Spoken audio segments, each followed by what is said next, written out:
Hello, everyone. Welcome and welcome back to the Black Assets Podcast. I am your host, Shay, and I wanted to jump on here and do a quick check-in with y'all.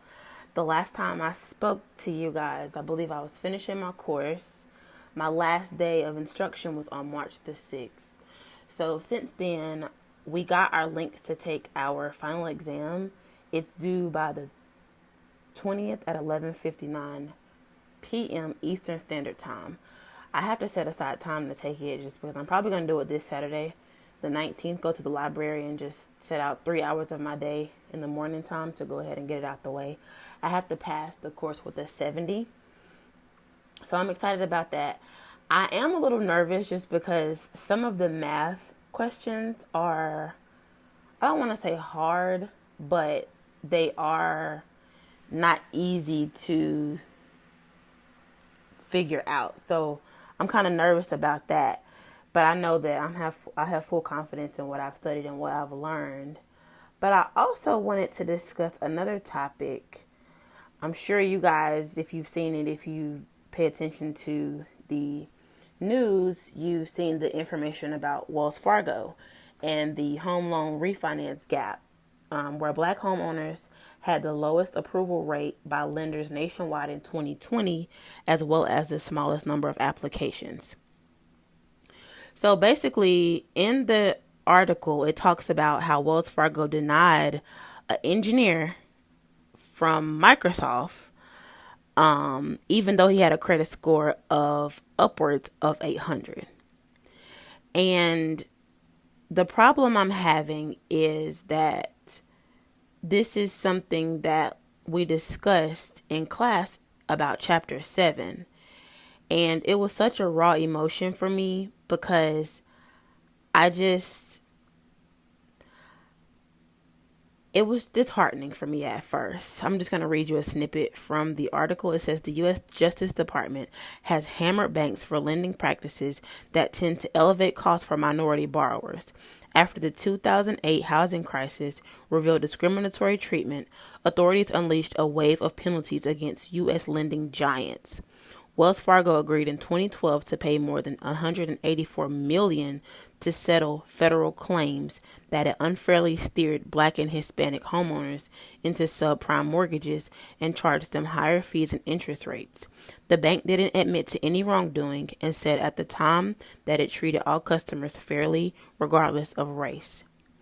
So when we talk about Black real estate and Black realtors, and my motivation for getting into this business is to become a pioneer and to circumvent issues such as this. Now, at first, like I said, I did feel like, wow, we're still dealing with this. We're still having to move around these issues and deal with these things.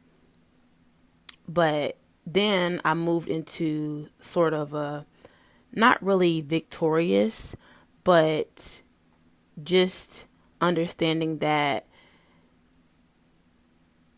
there is a freedom in knowing that people try so hard to knock you down or tear you down or keep you in a subservient position.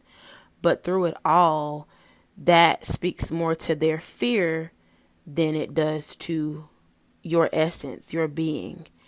And it's just, like I said, it was disheartening at first, but I started affirming life over myself, over my family, over my friends. We are great. We are not victims. We are victorious. We are prosperous. We are above and not beneath.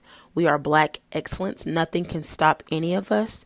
We are taking back and owning our power. And that's the emotion I ended with. So regardless of any of these banks or lending institutions or insurance institutions or anything that's against us, we're going to always prevail.